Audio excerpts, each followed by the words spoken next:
Hello everyone, welcome to my channel all about geology. So आज के इस video में हम पढ़ने वाले हैं डीएनए रिपेयर के बारे में। डीएनए रिपेयर जो है वो भी बहुत बड़ा इंपॉर्टेंट टॉपिक होता है। इसके ऊपर भी बहुत सारे क्वेश्चन जो है एग्जाम्स में पूछे जाते हैं, लाइक सीएसआईआर नेट में। इस टॉपिक के बारे में भी जो है हमें अच्छे से पढ़ना होता है। डीएनए रिपेयर में जो है हमें base excision repair, nucleotide excision repair, mismatch repair, इनके बारे में जो है डिटेल में पढ़ना होता है। सो हम धीरे धीरे सभी वीडियो में जो है डीएनए रिपेयर के बारे में अच्छे से पढ़ेंगे। सो आज के इस वीडियो में हम देखेंगे बेस एक्सिशन रिपेयर के बारे में।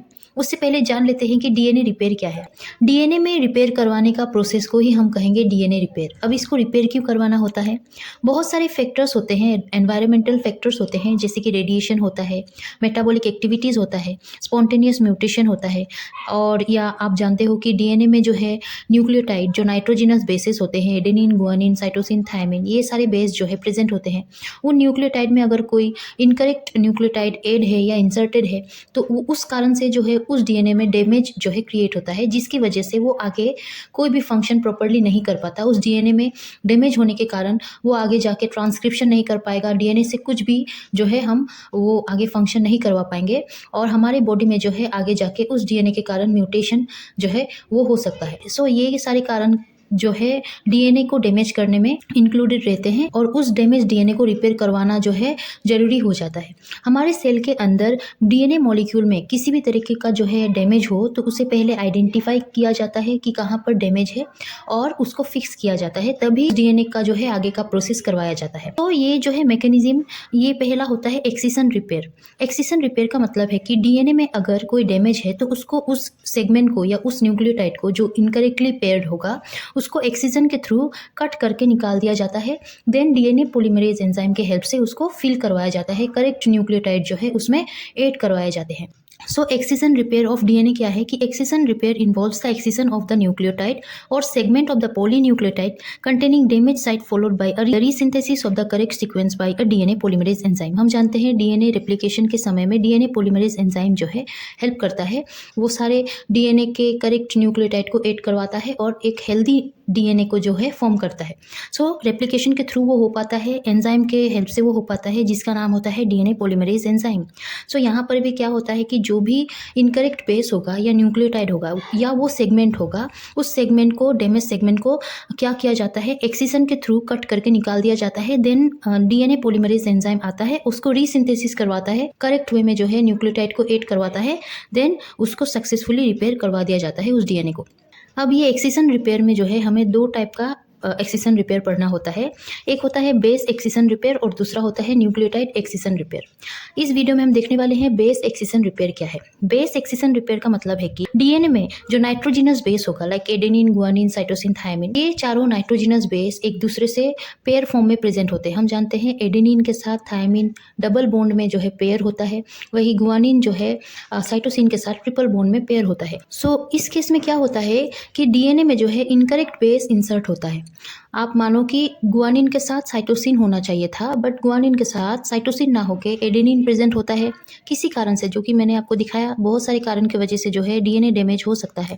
तो किसी कारण से गुआनिन के साथ साइटोसिन ना होके एडेनिन है या थायमिन है, तब वो डीएनए में जो है डैमेज क्रिएट हो जाएगा, जिससे हमें क्या करवाना पड़ता है, रिपेयर करवाना पड़ता है, और उस रिपेयर को जो है बेस एक्सिशन रिपेयर के थ्रू करवाना पड़ता है। अब ये बेस एक्सिशन रिपेयर क्या है ये जान लेते हैं।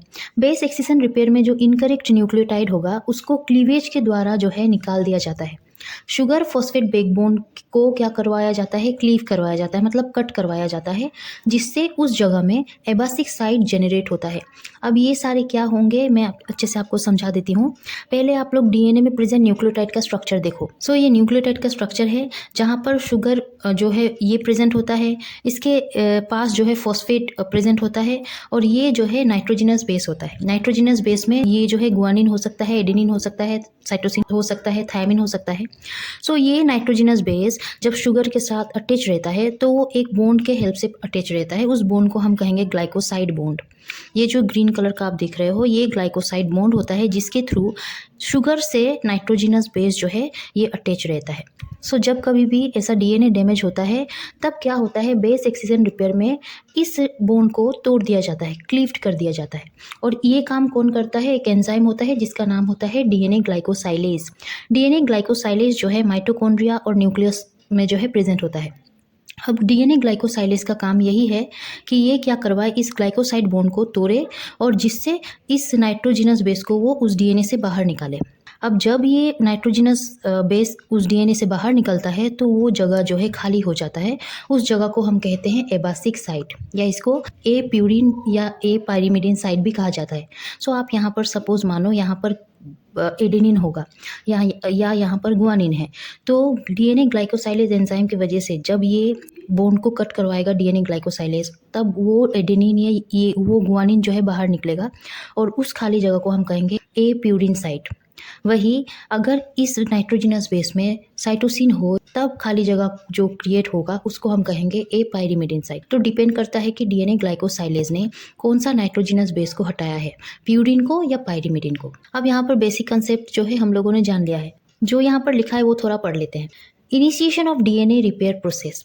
An enzyme known DNA glycosylase initiates the repair process by recognizes a damaged base and cleaves the N-glycosidic bond between a damaged base and the sugar, deoxyribose sugar, in the DNA backbone, effectively removing the damaged base from the DNA strand। वही बातें कही गई है कि ये DNA ग्लाइकोसाइलेज initiate करवाता है, start करवाता है बेस एक्सिजन रिपेयर को, और वो जो है आइडेंटिफाई करता है, रिकॉग्नाइज करता है कि उस डीएनए में कहाँ पर डैमेज जो है न्यूक्लियोटाइड प्रेजेंट है, इनकरेक्ट न्यूक्लियोटाइड जो है प्रेजेंट है। वो जहाँ भी इनकरेक्ट न्यूक्लियोटाइड को देखता है उसका काम यही है कि उसके बीच में जो ये शुगर और नाइट्रोजनस बेस के बीच में जो ग्लाइकोसाइड बॉन्ड है उसको वो तोड़े और उस इनकरेक्ट नाइट्रोजनस बेस को वो बाहर निकाले और यहाँ पर एक गैप क्रिएट करे जिसको कहेंगे A P site, A basic site या ए प्यूरिन साइट या ए पाइरिमिडिन साइट। अब मेन मैकेनिज्म देखने से पहले डीएनए ग्लाइकोसाइलेज के बारे में अच्छे से देख लेते हैं। डीएनए ग्लाइकोसाइलेज जो है दो टाइप का फंक्शन प्ले करता है। एक होता है मोनोफंक्शनल, जिसके पास सिर्फ और सिर्फ एक टाइप का जो है फंक्शन होता है। क्या फंक्शन है? ये जो है सिर्फ और सिर्फ टारगेट बेस जो इनकरेक्ट बेस होगा उसको ये रिमूव करेगा। मतलब इस ग्लाइकोसाइलेज के पास सिर्फ और सिर्फ ग्लाइकोसाइलेज एक्टिविटी होगा और वो वहाँ पर एपी साइट को क्रिएट करता है, और जिससे क्या होता है कि बाद में एपी एंडोन्यूक्लियस आता है। एंडोन्यूक्लियस हम लोगों ने रेप्लिकेशन में पढ़ा है। सो रेप्लिकेशन में जो है एंडोन्यूक्लियस का काम क्या था कि ये 5' एंड में जो है क्लीव करता है डीएनए बैकबोन के 5' एंड को, जो शुगर होगा उसको ये क्लीव करेगा। और ये एपी एंडोन्यूक्लियस इसीलिए है क्योंकि ये एंडोन्यूक्लियस जो है इस एपी साइट को रिकॉग्नाइज करता है कि कहाँ पर डीएनए ग्लाइकोसाइलेज ने एपी साइट को क्रिएट किया है, मैं वहीं पर जाके उसके पास मौजूद 5' एंड में शुगर को कट करूँगा और उस शुगर को निकाल दूंगा। सो मोनोफंक्शनल डीएनए ग्लाइकोसाइलेज का सिर्फ और सिर्फ एक ही फंक्शन होगा जो वो रिमूव करता है टारगेट बेस को। वही इस डीएनए ग्लाइकोसाइलेज में जो है बाई फंक्शनल भी जो है ये प्ले करते हैं। बाई फंक्शनल का मतलब है कि ये तो उस डैमेज बेस को निकालेगा ही, पर इसके पास अपना एपी लाइज एंजाइम एक्टिविटी होता है। एपी लाइज एंजाइम क्या है? ये एक डीएनए रिपेयर एंजाइम है जो डीएनए बैकबोन को जो शुगर होगा उसको कट करता है। कहाँ पर? 3' टू द एपी साइट। हम मैकेनिज्म में देखेंगे। सो मैकेनिज्म देख लेते हैं। बेस एक्सिजन रिपेयर जो है दो टाइप का होता है। एक होता है शॉर्ट पेच बेस एक्सिजन रिपेयर और दूसरा होता है लॉन्ग पेच बेस एक्सिजन रिपेयर। अभी जो हम लोग देख रहे हैं वो शॉर्ट पेच बेस एक्सिजन रिपेयर है। ये जो है दोनों में होता है, प्रोकैरियोट में, यूकैरियोट में। सो यहाँ पर ये डीएनए स्ट्रैंड है, यहाँ पर डी एमिनेटेड हुआ है सी का, मतलब यहाँ पर सी ना होके यू जो है यूरेसिल जो है यहाँ पर ऐड हो गया है, किसी भी वजह से जो है यहाँ पर डैमेज क्रिएट हो चुका है।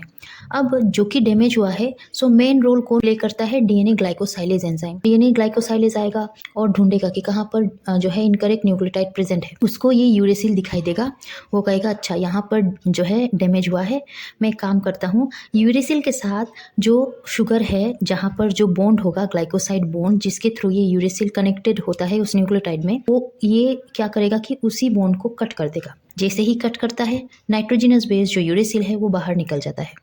अब जो कि यहाँ पर खाली जगह क्रिएट होगा उसको कहा जाएगा एपी साइट। अब यहाँ पर एपी साइट को रिकॉग्नाइज करने के लिए आता है एपी एंडोन्यूक्लियस। एंडोन्यूक्लियस आके कहेगा अच्छा डीएनए ग्लाइकोसाइलेज ने यहाँ पर क्रिएट किया है एपी साइट, मैं यहाँ पर आके 5' एंड में मौजूद शुगर को कट कर देता हूँ। सो यहाँ पर एंडोन्यूक्लियस आएगा और 5' एंड में शुगर को कट कर देगा, जिससे क्या होता है ये पूरा जो वो जो साइट होगा वहाँ पर डीएनए पॉलीमरेज आएगा। डीएनए पॉलीमरेज रेप्लिकेशन करवाएगा, करेक्ट बेस को जो है ऐड करवाएगा, जी के साथ सी बैठना चाहिए, सो सी को लगाएगा। और यहाँ पर इस कॉर्नर में और इस कॉर्नर में जो कि उसने क्या किया है कि रेप्लिकेशन किया है, अब इसके साथ ये डीएनए का स्ट्रैंड था, उसके साथ इस डीएनए को जो डीएनए पॉलीमरेज ने बनाया है वो कौन सील करता है? DNA ligase. डीएनए लाइगेज भी आएगा, कहेगा कि अच्छा ये दोनों मैं सील कर देता हूँ।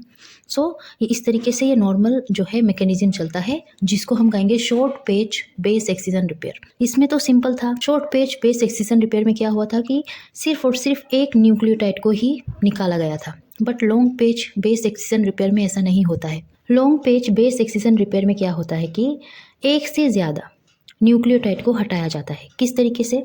यहाँ पर मैंने एक बात नहीं बताया आपको, यहाँ पर अगर ये प्रोकैरियोट में हुआ होगा, प्रोकैरियोट में अगर ये मैकेनिज्म होता है, मैंने कहा था दोनों में होता है, सो प्रोकैरियोट के केस में डीएनए पॉलीमरेज यहाँ पर जो आया है वो डीएनए पॉलीमरेज 1 होता है। वही long page base excision repair में जो है ये यूकैरियोट में होता है। सो यूकैरियोट के केस में जो डीएनए पॉलीमरेज आता है उसका नाम होता है डीएनए पोल डेल्टा और एप्सिलॉन। बीटा भी दिखाया गया है, सो डेल्टा और एप्सिलॉन होता है। सो यहाँ पर ये जो है, यहाँ पर क्या होता है कि सेम प्रोसेस है, जहाँ पर भी डैमेज हुआ है उस डीएनए के स्ट्रैंड में, जहाँ पर भी न्यूक्लियोटाइड इनकरेक्ट जो है ये पेयर होके रहता है, वहाँ पर डीएनए ग्लाइकोसाइलेज आके रिकॉग्नाइज करता है, देन उस नाइट्रोजनस बेस को वो बाहर निकालता है उसके ग्लाइकोसाइड बॉन्ड को कट करके। फिर वहाँ पर एपी एंडोन्यूक्लियस आता है, वहाँ पर एपी एंडोन्यूक्लियस भी क्या करता है कि 5' चेन में कट करके उस शुगर को बाहर निकालता है।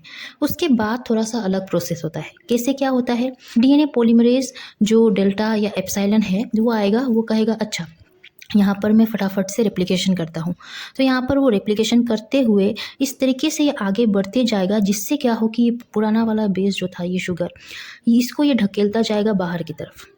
मतलब ये क्या किया है, ये डीएनए पॉलीमरेज डेल्टा और एप्सिलॉन ये पूरा ही इस तरीके से बनाता गया है, न्यूक्लियोटाइड को ऐड करवाता गया है, जहाँ पर यहाँ पर तो उसने जी के साथ सी को ऐड किया ही है, प्लस इसने कुछ और भी न्यूक्लियोटाइड को ऐड किया है। मतलब ये लंबा जो है रेप्लिकेशन करता गया है, जिससे ये पहले वाले जो शुगर पहला वाला था उसको ये ढकेलता जाता है ऊपर की तरफ, जिससे क्या होता है कि फ्लैप एंडोन्यूक्लियस आता है, और फ्लैप एंडोन्यूक्लियस यहाँ पर पहले वाले जो शुगर प्रेजेंट था उसके पास यहाँ पर कट करके इसको पूरे ओरिजिनल डीएनए से बाहर निकाल देता है।